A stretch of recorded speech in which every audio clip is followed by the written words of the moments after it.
नमस्कार दोस्तों। पिछली वीडियो में हम लोगों ने एपी यानी अर्थमेटिक प्रोग्रेशन डिस्कस किया था ना, तो उस पर एक क्वेश्चन करूँगा, बहुत अच्छा क्वेश्चन है। और उसके बाद मैं जीपी आगे बढ़ाऊँगा। जीपी में डिस्कशन हम लोग करेंगे कैसे जीपी यानी ज्योमेट्रिक प्रोग्रेशन से क्वेश्चन आते हैं और हम लोग उसको सॉल्व करेंगे। ठीक है, तो पहला हम लोग क्वेश्चन लेते हैं एपी का, एक अच्छा क्वेश्चन है। उसके बाद हम लोग जीपी शुरू करेंगे। ठीक है, चलिए तो देखते हैं क्वेश्चन। क्वेश्चन कहता है कि अगर किसी, मैं क्वेश्चन लिख नहीं रहा हूँ, ठीक है, मैं बोल रहा हूँ, आप सुनेंगे। या मैं क्या करता हूँ, इस क्वेश्चन को आपके स्क्रीन पर 5 सेकंड के लिए दिखा दूंगा, ठीक है, वो सही रहेगा। तो पहला क्वेश्चन क्या है, आप स्क्रीन पर देख पा रहे होंगे। कह रहा है कि एक समांतर श्रेणी है जिसमें दूसरा पद यानी T2 इज इक्वल टू दिया हुआ है 2, ठीक है, और सातवां पद यानी T7 आपको दिया हुआ है 22, ठीक। ये दो आपको दिया हुआ है, तो आपसे पूछ क्या रहा है, पहला क्वेश्चन कि ए निकाले यानी फर्स्ट पद यानी फर्स्ट टर्म निकाले, ठीक है। ए क्या है सो पूछ रहा है। दूसरा क्या पूछ रहा है, तो दूसरा आपसे पूछ रहा है कॉमन डिफरेंस यानी डी क्या होगा, यानी कॉमन डिफरेंस क्या है, ठीक है, इज इक्वल टू व्हाट। तीसरा आपसे पूछ रहा है कि 50वां पद या टर्म, मतलब इसको आप ऐसे लिख सकते हैं T50, ठीक है, क्या होगा। आपसे ये तीन चीज़ें पूछ रही है। दिया क्या क्या है, T2 is equal to 2, T7 is equal to 22, ठीक है। इतनी सारी जानकारी आपको मिली है और ये तीन जानकारी आपको निकालनी है, ठीक है।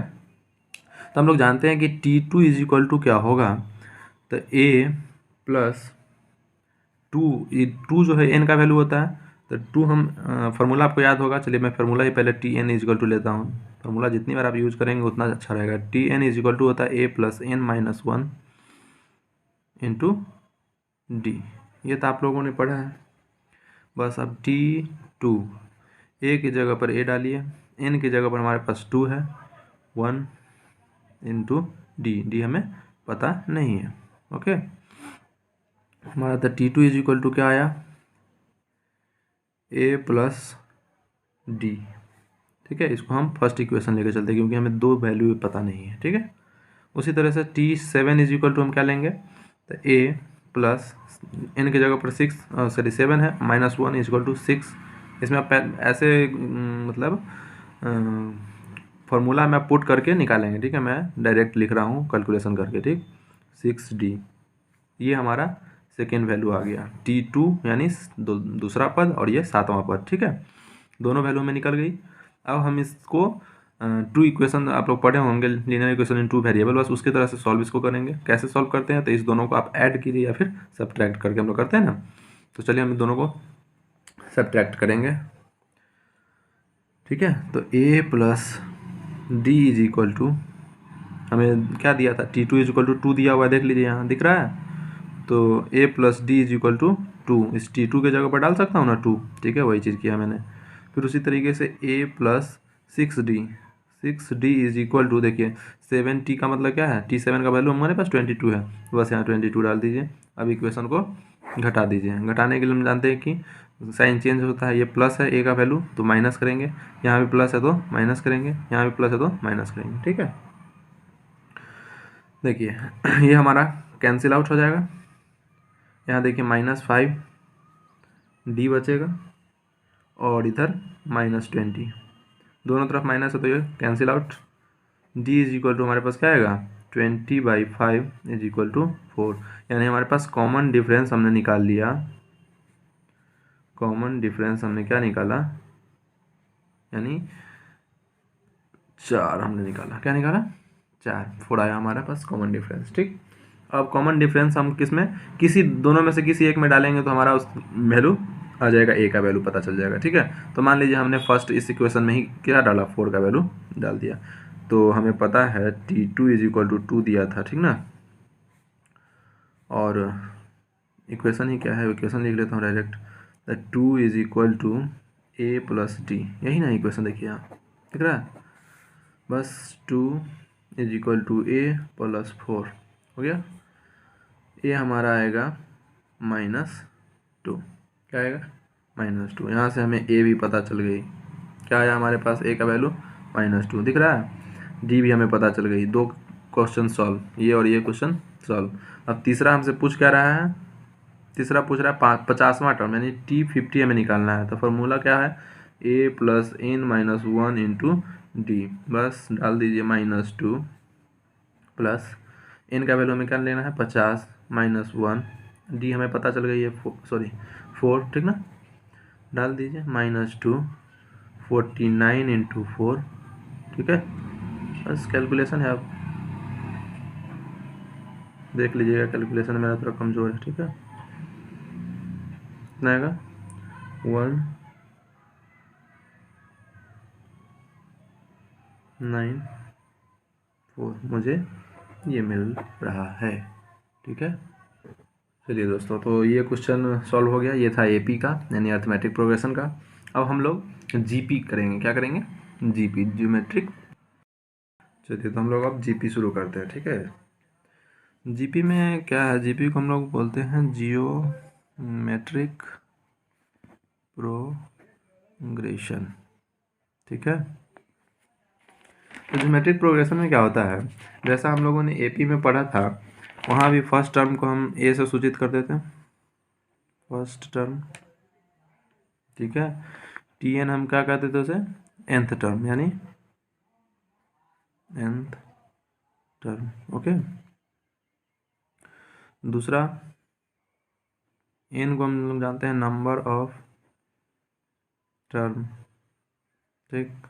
और हम वहाँ हम लोग डी पढ़ते थे, यहाँ हम लोग आर पढ़ेंगे, ठीक है। इस आर को हम लोग बोलते हैं कॉमन रेशियो। क्या करते हैं? Common ratio, okay. या इसे हिंदी में हम लोग बोलेंगे सार्व अनुपात,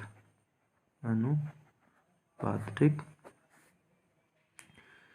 तो जीपी होता क्या है, ये सार्व अनुपात क्या है, ये दोनों चीज़ हम लोग अभी समझेंगे।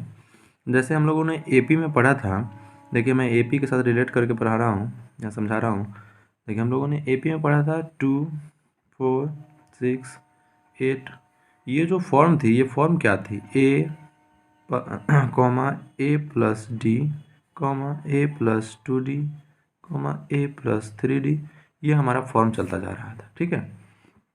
इसे हम एपी कहते थे। जीपी में क्या होगा? तो यहाँ ये डी जो है, डी ना होगा, कॉमन डिफरेंस ना होगा, कॉमन रेशियो होगा, यानी लगातार 2 टर्म के बीच का रेशियो हमेशा सेम रहेगा। एपी में क्या है? लगातार 2 टर्म के बीच का अंतर यानी डिफरेंस सेम है। यानी 4 में से हम 2 घटाएंगे तो 2 आएगा, 6 में से 4 घटाएंगे तो 2 आएगा, 8 में से 6 घटाएंगे तो 2 आएगा। लेकिन यह जीपी देखिए, जीपी में क्या होता है? अगर हमने यहाँ ले जाए, एक एग्जाम्पल लेकर चलता हूँ, जैसे 4 8 16 32 64, ओके। तो आप देखिए इस 2 टर्म के बीच का हमेशा रेशियो जो होगा वह सेम होता चला जाएगा। 8/2 is equal to 2, 16/8 is equal to 2, 32/16 is equal to 2। अब देख रहे हैं ये जो है रेशियो जो है, यानी कॉमन रेशियो हमारा हमेशा सेम रहता है, ठीक। इसी को हम लोग बोलते हैं आर, ओके। तो इसका फॉर्म क्या बनेगा जीपी का? तो जीपी का फॉर्म बनता है A are square AR³ AR⁴। ये हमारा एपी का फॉर्म है, ठीक है। यानी एपी अगर लिखा होगा तो इस फॉर्म में लिखा होगा, समझ रहे बात। ऐसे ही करते करते हम लोग AR⁴n-1 AR⁴n तक जाएंगे, ठीक है। समझ में आ रही बात? दिख भी रहा होगा, मैं उम्मीद कर, हाँ दिख रहा है, ठीक है। चलिए, तो ये हमारा जीपी फॉर्म हुआ, ये हमारा एपी का फॉर्म हुआ, ठीक। दिख रहा है? यही बस दो अंतर है इसमें, और कुछ नहीं। तो एक एग्जांपल मैं लेता हूँ, उस पर हम लोग बहुत ही सटीक एग्जांपल लेता हूँ। इसमें दिया है कि k-2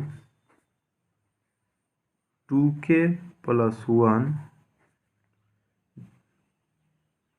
6k+3 अगर यह जीपी में है, यानी ज्योमेट्रिक प्रोग्रेशन में है, तो के का वैल्यू हमें पता करना है। क्या करना है, देखिए क्या कह रहा है कि अगर यह जो फॉर्म यह जो आपको दिख रहा है क्वेश्चन, यह अगर जीपी में है तो आप के का वैल्यू निकालें।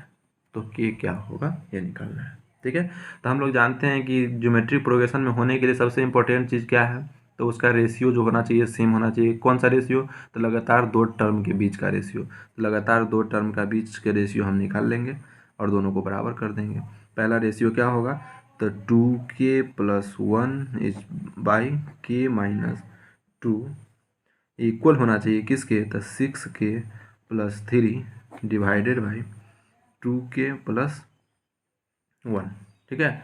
अब देखिए यहाँ से यह क्वेश्चन द्विघात समीकरण यानी क्वाड्रेटिक इक्वेशन में चला जाएगा। आपको क्वाड्रेटिक इक्वेशन सॉल्व करने आना चाहिए, नहीं आता तो भी हम इसमें थोड़ा बहुत समझेंगे, ठीक है। पूरा डिटेल में तो नहीं जा पाऊंगा लेकिन थोड़ा समझेंगे। देखिए अब इसको क्रॉस मल्टीप्लिकेशन करेंगे, इस 2k को इधर से इधर से इधर से, ठीक है। तो इसको हम जब करेंगे तो हमारे पास आएगा क्या, तो 4k² + 1 + 4k।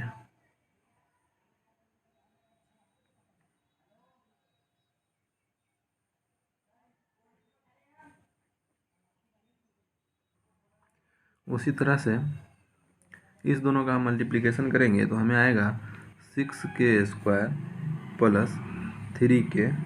आप कर लीजिएगा, ठीक है, अच्छे से। उसके बाद ये गुना करेंगे तो हम लोग आएगा -12k और -6, ठीक है, ये आ रहा है। अब इसको आप उल्टा पलटी कीजिए, मतलब इधर का उधर इधर का उधर कीजिए आप, तो आना चाहिए 2k², इसको मैं उधर ले जा रहा हूँ, ठीक है। उसके बाद माइनस, ये देखिए ये दोनों हो जाएगा 9, अब ये इधर से आएगा तो -13k, ठीक है। चलिए उसके बाद आपको माइनस का ये उधर जाएगा तो -7 इज इक्वल टू 0, मैं लिख सकता हूँ। अब देखिए ये द्विघात समीकरण में चला गया। अब हम लोग द्विघात समीकरण में जानते हैं कि मिडिल टर्म स्प्लिट अगर होने वाला हो तो सबसे आसानी से ये सॉल्व हो जाता है, ठीक। तो हम लोग मिडिल टर्म स्प्लिट करके देखते हैं। तो मिडिल टर्म स्प्लिट करने के लिए हम लोग क्या करते हैं, यानी मिडिल टर्म मतलब मध्य, यानी के का जो वैल्यू है, के के साथ जो कोफिशिएंट है उसको हम स्प्लिट करके इस दोनों के फॉर्म में लाने का, इस दोनों के मल्टीप्लिकेशन के बराबर। और इसके देखिए क्वेश्चन क्या करता है, मिडिल टर्म स्प्लिट में कुछ नहीं करना होता है, इस दोनों का जो मल्टीप्लिकेशन होगा यानी 7 × 2 इज इक्वल टू 14, ठीक। और दूसरा, अगर हम 13 को इस तरह से स्प्लिट करना है कि ऐड करने पर 13 हो और दोनों को मल्टीप्लाई करें तो 14 आना चाहिए, ठीक है। तो देखिए 2k² माइनस का 14k और प्लस का k ले लेते हैं, तो देखिए हमारा ये सेटिस्फाई कर जाएगा। क्या सेटिस्फाई करना है कि इस दोनों को गुना करने पर हमें 14 आना चाहिए और सब्ट्रैक्ट या ऐड करने पर हमें ये मिलना चाहिए। तो देखिए इस दोनों को अगर हम ऐड करते हैं तो क्या मिलता है, 13 मिलता है। इस दोनों को अगर हम मल्टीप्लाई करते हैं तो 14 मिलता है। बस मिडिल टर्म स्प्लिट में इससे ज़्यादा और कुछ नहीं करना। उसके बाद आपको सॉल्व करना है, कॉमन लेकर के आगे बढ़ना है। देखिए तो इसमें हम कॉमन लेंगे तो क्या कॉमन मिलेगा, हमें 2k कॉमन मिल रहा है, ठीक है। बच क्या जाएगा k, उसके बाद इसमें क्या बचेगा, तो 7, ठीक है। आगे बढ़ेंगे, फिर हमें इसमें कॉमन निकालना है। तो इसमें क्या कॉमन मिला, कुछ कॉमन नहीं मिला था, 1 मान के चलते हैं, ठीक है। तो हम लोगों ने माना कि इसमें 1 कॉमन मिल रहा है, ठीक। तो क्या बचेगा इधर, कि -7, ओके, इज इक्वल टू हम लोगों ने 0 लिखा। देखिए अब क्या करना है, ये दोनों में इसमें से कॉमन लेंगे तो ये और ये कॉमन मिल रहा है हमको, तो 2k + 1, दूसरा कॉमन क्या है, तो k - 7 इज इक्वल टू 0। बस अब इसको क्या करना है, हम इक्वेट करना है 0 से, तो 2k - 1 sorry +1 is equal to 0। तो k का वैल्यू हमें क्या मिलेगा, -1/2 और दूसरा हमें क्या मिल रहा है, k का वैल्यू 7, ठीक है। तो हमें ये मिल रहा है, तो ऐसा हो गया, ठीक है। तो इस तरह से हम लोग वैल्यू निकालेंगे। तो हमने एक कॉमन रेशियो पे क्वेश्चन किया, ठीक है। अब इसका एक फार्मूला है, बहुत सर्दी हो गया, तो इसका एक फार्मूला है आपको दिख रहा है? चलिए दिख ही रहा होगा। फार्मूला क्या है, वहाँ हम लोग टी एन फार्मूला जो पढ़ते थे, यहाँ एक टी एन फार्मूला है, ए आर एन का पावर आर का पावर n माइनस 1, ये हमारा टी एन निकालने का फार्मूला है। इस फार्मूला को हम यूज़ करते हुए 2-4 क्वेश्चन करेंगे, या 2 जरूर करेंगे, ठीक है। ज़्यादा लंबा वीडियो ना बनाने के लिए 2 क्वेश्चन, ताकि आप समझ सके कि कैसे यूज़ करते हैं। फार्मूला जरूर याद रहना चाहिए, A R to the power n minus 1, ठीक है। आइए हम लोग इसको सॉल्व करते हैं। इस पर क्वेश्चन क्या है, तो क्वेश्चन है 5, 10, 20, 40 डॉट डॉट डॉट, यानी यह 1280 तक जाता है, यानी 1280 तक ये जीपी जा रहा है। तो इसमें हमें पता करना है n की संख्या। क्या पता करनी है? n कितना होगा, सो यानी नंबर ऑफ टर्म पता करने हैं। तो हमें इसमें क्या क्या मिल रहा है, तो हमें पता चल रहा है कि a का वैल्यू यहाँ पर 5 है, और r का वैल्यू हम जानते हैं कि 2 टर्म के बीच का रेशियो है, ठीक है, कॉन्सिक्यूटिव 2 टर्मों के बीच का रेशियो। तो रेशियो हमें क्या पता चल रहा है? 2। अब निकालना हमें क्या है? टी एन, ठीक है, टी एन भी हमें पता है, टी एन हमें पता है 1280, ठीक है। निकालना हमें है एन की वैल्यू निकालनी है, ठीक है, एन की वैल्यू हमें पता करनी है। तो हम लोग एन की वैल्यू इसमें कैसे पता करेंगे, तो टी एन फार्मूला लगा दीजिए, A R to the power n minus 1, ठीक है। इधर हो जाएगा हमारा 1280 इज इक्वल टू, ए की जगह पर हमें पता है 2 है, आर का भी हमें वैल्यू ए का वैल्यू 5 है, ए का वैल्यू हमें 5 पता है, और साथ में एन का वैल्यू हमें नहीं पता है, n माइनस 1, ऐसे लिख सकते हैं इसे, कोई दिक्कत नहीं होनी चाहिए। ये 5 हमें इधर मल्टीप्लाई में दिख रहा है, तो इधर आएगा तो डिवाइड में हो जाएगा। तो हम लोग क्या लिख सकते हैं, 1280 divided by 5 is equal to 2 का power n minus 1, okay. Divide आप इसे करेंगे तो ये आएगा 256, okay, is equal to 2n minus 1। इसको आप अगर 2 के बेस में लाएंगे तो आएगा आपको 2 का पावर 8 आपको मिलना चाहिए, ठीक। कैलकुलेशन कीजिएगा, इतना याद तो किसी को नहीं रहता है, आपको कैलकुलेट करना पड़ेगा, प्राइम फैक्टराइजेशन करना पड़ता है, ठीक है। 256 लेकर प्राइम फैक्टराइजेशन कीजिएगा तो आपको ये वैल्यू आएगा, ठीक। इतना तो आप जान ही रहे होंगे। चलिए, तो अब ये हमारे पास आया, तो हम इसे लिख सकते हैं 2 का पावर 8 इज इक्वल टू 2 का पावर n माइनस 1। और हम लोग यहाँ 8 या 6 क्लास में ये पढ़ते हैं कि अगर बेस सेम हो और एक्सपोनेंट के फॉर्म में कोई अंक दिया हो तो उसका एक्सपोनेंट भी क्या होगा, यानी सेम होगा, ठीक है। हम लोग ये पढ़ते आ रहे हैं, आज से नहीं, बहुत पहले से। अगर बेस समान हो और एक्सपोनेंट के फॉर्म में दिया हो ये, तो हमारा एक्सपोनेंट भी क्या होना चाहिए, अगर इक्वल टू का साइन भी हो तो, ठीक है। तो यह बेस एक्सपोनेंट भी सेम होना चाहिए, नहीं पावर भी सेम होगा, ठीक। हम लोग को उसी मेथड का अप्लाई करते हुए क्या लिखेंगे, n minus 1 is equal to 8। यहाँ से हमें n की वैल्यू पता चलेगी 9, यही हमारा आंसर है, ठीक है। तो ऐसे हम लोग ज्योमेट्रिक प्रोग्रेशन सॉल्व करते हैं, और इस तरह का क्वेश्चन पूछा जाएगा एग्जाम में, ठीक है। एक और क्वेश्चन लेता हूँ, उसमें क्या कह रहा है देखते हैं। क्वेश्चन है 3, 6, 12, 24 डॉट डॉट डॉट, इसका पता करना है हमें 9th टर्म। पूछ क्या रहा है, 9th term is equal to what. देखिए क्या क्वेश्चन पूछ रहा है कि 9वां टर्म जो है हमें बताएं।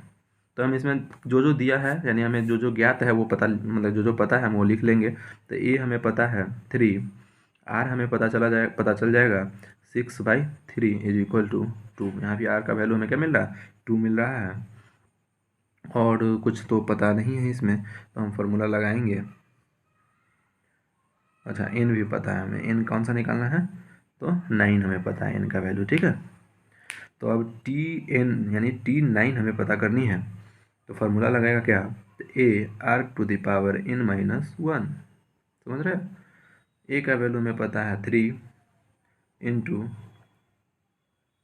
आर क्या है 2, आर का वैल्यू हमें पता है 2, उसका पावर n माइनस 1।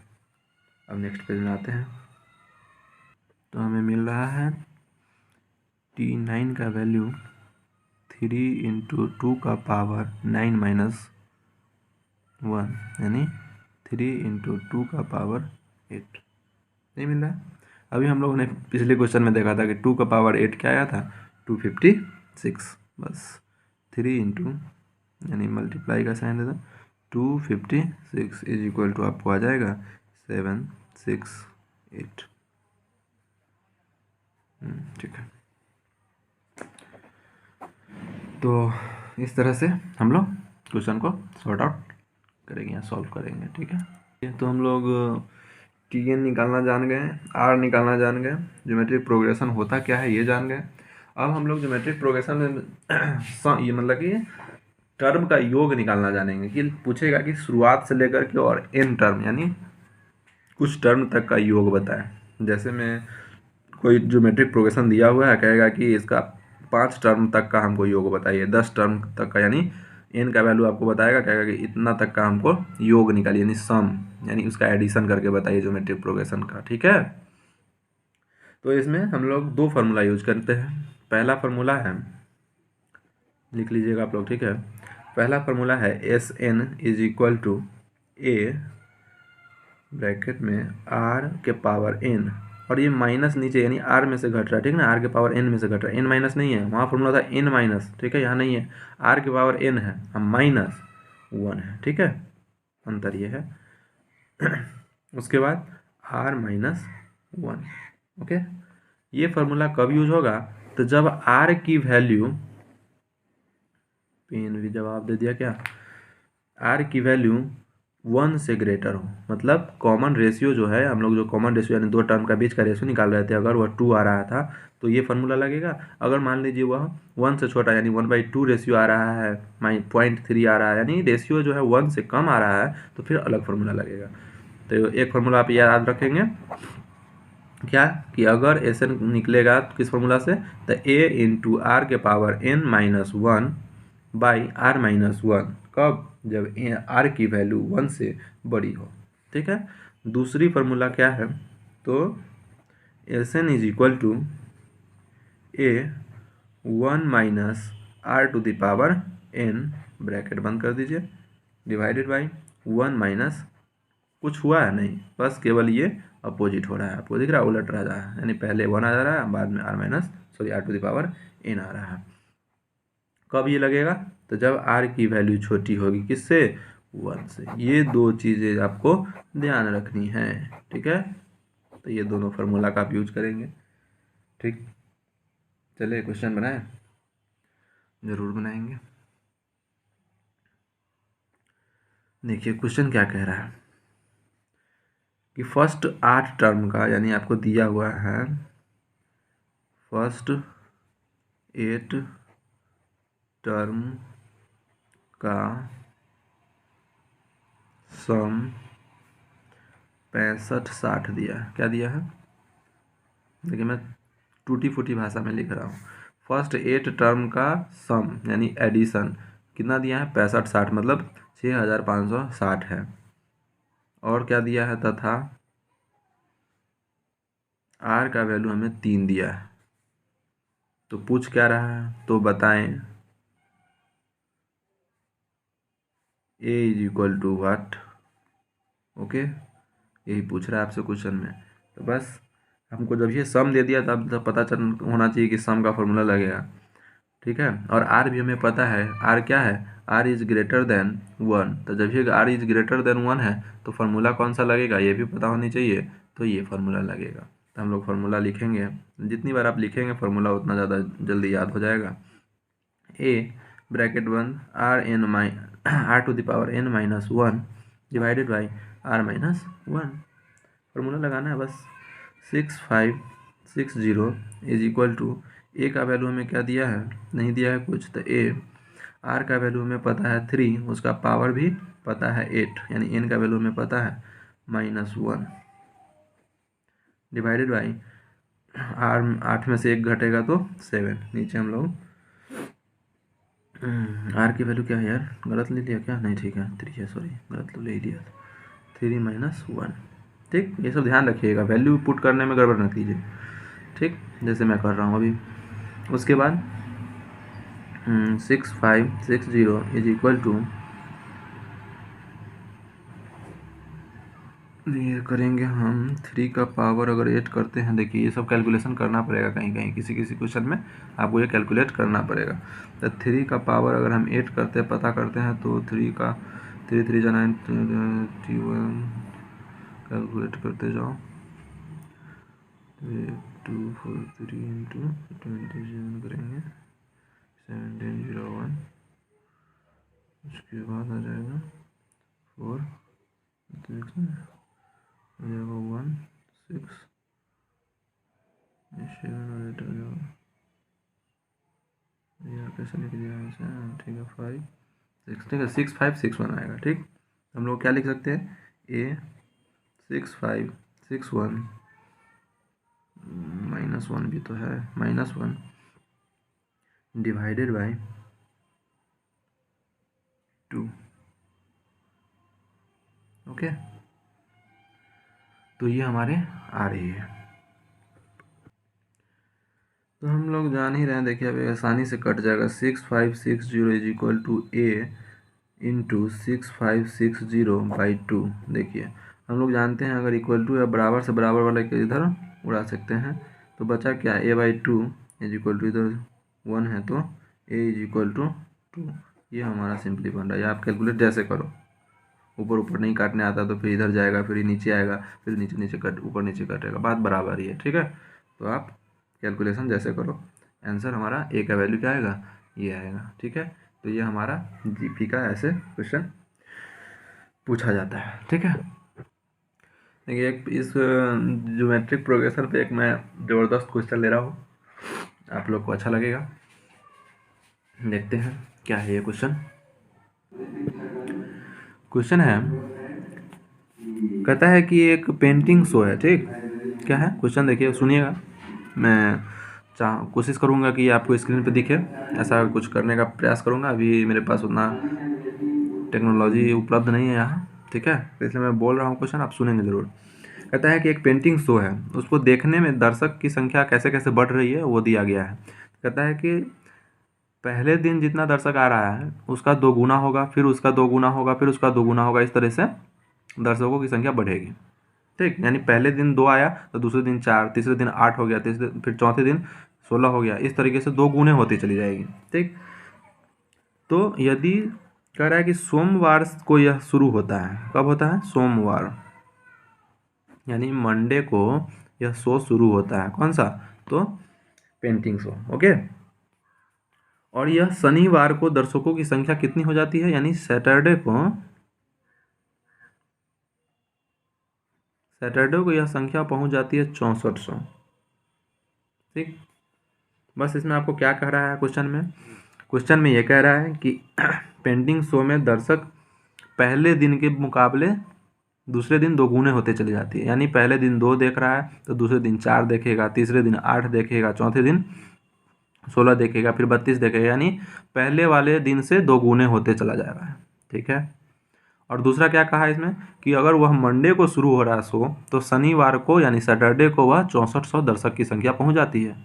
ठीक है, तो इसमें पूछ रहा है कि मंडे को, यानी ए की वैल्यू आपसे पूछ रही है। देखिए लिखने का तरीका क्या है, ए और आर के फॉर्म में ना लेकर के आपको यह दर्शक और पेंटिंग शो में ले गया। ठीक है, और पूछ रहा है आपसे ए, यानी ए क्या है, मंडे को जितना दर्शक देखा वो ए है, और टी एन की वैल्यू क्या है, 64 दिया हुआ है। समझ रहे हैं, तो यहाँ से हमको एन पहले पता करना होगा।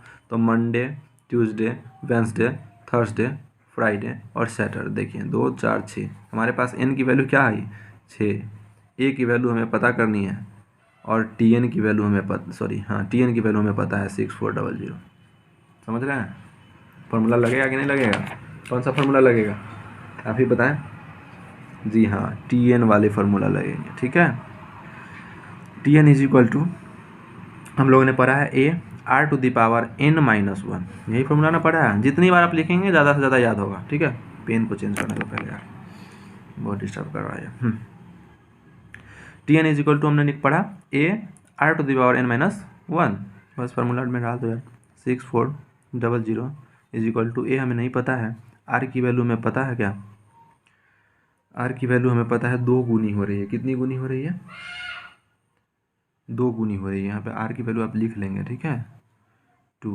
ओके, तो r हमें पता है 2 है, उसका पावर हमें पता है 6 - 1 होगा, और कुछ तो होगा नहीं। 6400 इज इक्वल टू, ए नहीं पता है, और ये हो जाएगा 2 का पावर 5। 2 का पावर 5 हमें पता है कितनी होती है, 32। कितनी होती है, 32। तो लिख लेंगे 6400। जितना जल्दी आप सॉल्व करें, हम लंबा थोड़ा ले जाते हैं, 1-2 लाइन बढ़ा देते हैं, ठीक है। a इंटू 32, ए की वैल्यू हमें पता चलेगी 6400 डिवाइडेड बाई 32, 2 यानी 200। ए की वैल्यू हमें पता चल रही है 200, यानी मंडे को जो दर्शकों की संख्या थी कितनी थी, 200 दर्शक थे। समझ में आ रही बात? गुड। चलिए, तो इस तरीके से हम लोगों ने AP GP कंप्लीट कर लिया। ओके, GP में और कुछ बचा नहीं है।